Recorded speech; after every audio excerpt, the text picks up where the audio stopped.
இப்போ வந்து பார்த்திங்கன்னா நம்ம வந்து சொரக்காய் ஃப்ரை வந்து எப்படி பண்ணுறதுன்னு பார்க்கலாம். என்னோடய ஸ்டைலில் நான் வந்து பண்ண போகிறேன். இது வந்து பார்த்திங்கன்னா எங்கள் அம்மா சொல்லி கொடுத்த ரெசிபி. ஸோ இன்கேஸ் உங்களுக்கு வந்து டயபெட்டிஸ் இருக்கும்போது ஸோ இது வந்து பார்த்திங்கன்னா நம்மளுக்கு வந்து நல்லா வந்து ஹெல்த்துக்கு வந்து ரொம்ப ரொம்ப நல்லது. இன்கேஸ் கோல்டு காலத்தில் வந்து அதிகமாக எடுத்துக்காதீங்க. இப்போ வெயில் காலம் இல்லையா, இப்போ வந்து ஸோ இப்போ வந்து பார்த்திங்கன்னா நான் வந்து ஆயில் வந்து தேவையான அளவுக்கு ஆயில் வந்து போடுறேன்.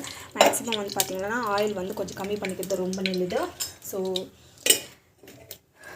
இப்போ வந்து பார்த்திங்கன்னா நம்ம வந்து கடுகு, சீரகம், பூண்டு, ஸோ கடலைப்பருப்பு வந்து போட்டுக்கோங்க. ஸோ அது வந்து நல்லா வதங்கட்டும். இந்த ஸ்டேஜில் நம்ம வந்து பார்த்திங்கன்னா நம்ம வந்து கட் பண்ணி வச்ச சொரக்காவை வந்து ஆட் பண்ணிக்கலாம்.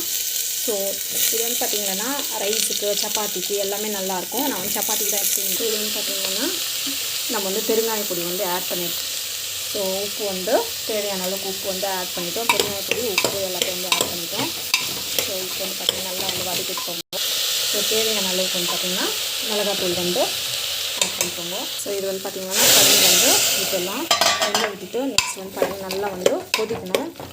நம்மள வந்து பார்த்திங்கன்னா ஒரு 4 விசில் வர வரைக்கும் நம்ம வந்து அப்படியே வந்து மூடி வச்சிடலாம். ஸோ தட் நம்மளுக்கு வந்து பார்த்திங்கன்னா நல்லாவே ஒரு 3 to 4 விசில் வரட்டும். அப்புறம் வந்து பார்த்திங்கன்னா நம்ம வந்து ஃபைனலாக வந்து பார்த்திங்கன்னா கடலைப்பருப்பு பொடி போட்டுட்டு நம்ம இறக்கிட்டோம்னா சரி போயிடும்.